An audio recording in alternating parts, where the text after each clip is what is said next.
Hey guys, and welcome to My Gaming Journal, where we examine video games in the format of a daily journal. For this episode, we are going to examine Miles Morales for the PlayStation 5. Spoiler warning for those who have not played the game. Please enjoy.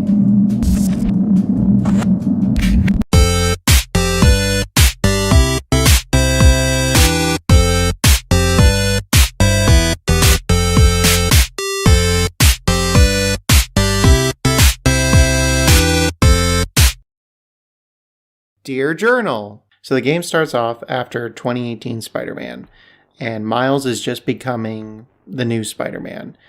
He's basically a Spider-Man trainee under Peter with his new phase. The first thing you do is you take on Rhino, and you learn a couple new moves, and after that, Peter decides to go on a business trip, because of course he does, and you are now on your own to take care of Harlem. Throughout the game, you get to know intriguing supporting characters who each have a different type of relationship with Miles. Rather than go into detail about it, here's a montage. The biggest thing to remember about this is that there is a war between Raxxon, which is an evil corporation, and the Underground, which is a revolutionary that will break the laws to further their goal, which is destroying Raxxon.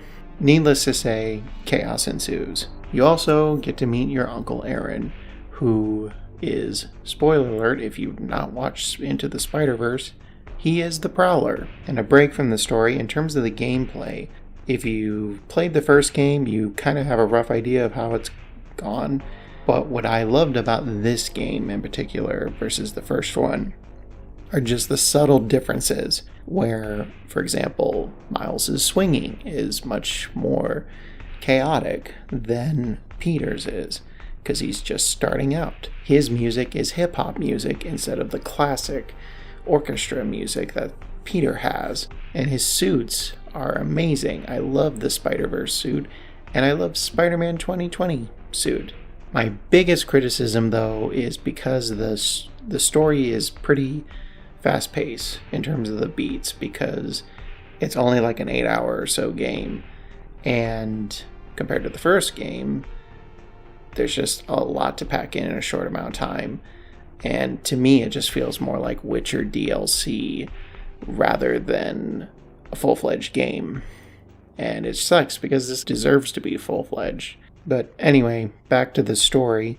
Miles finds out that his best friend Finn is the leader of the Underground, and he now has to try to find a way to stop her without hurting her, but also finding a way to stop Raxxon from being evil. He decides to infiltrate Underground as a recruit. It does not go well, obviously. By then, we're basically halfway through, and I'll start off with the second half of this episode talking about glitches.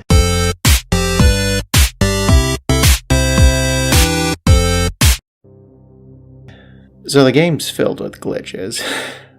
Now, it may be because the PS5 is a new system.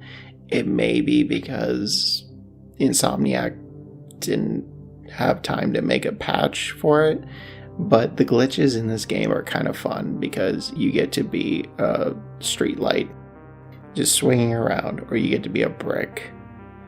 And it's just, you don't run into that stuff anymore, so that's pretty cool. But it is a con at the end of the day. And spoiler, Prowler has his own agenda working with Raxxon, but he does want to protect Miles because Miles is his last family that let him in. Miles, of course, is not having it, and meanwhile Finn has basically dumped Miles and is gone full-fledged heel. And we are now at the last part of the mission, and incredibly beautiful looking winter setting in the middle of a blizzard, and it's basically a war between Raxxon guards and Underground soldiers, and you are just trying to get to the end. You fight Finn as the final boss, and you do manage to beat her, and she learns her ways. She understands that she was wrong, and And in order to save the city from a Raxxon bomb going off, she decides to sacrifice herself.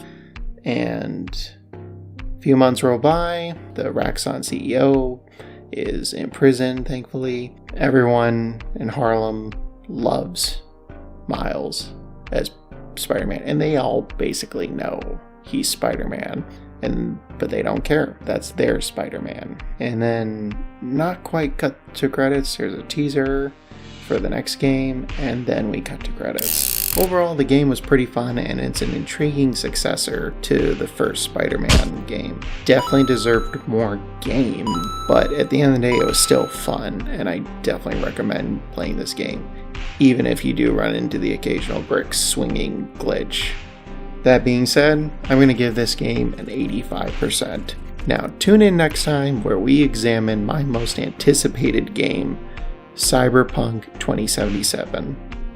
Assuming it doesn't get delayed again. See ya then.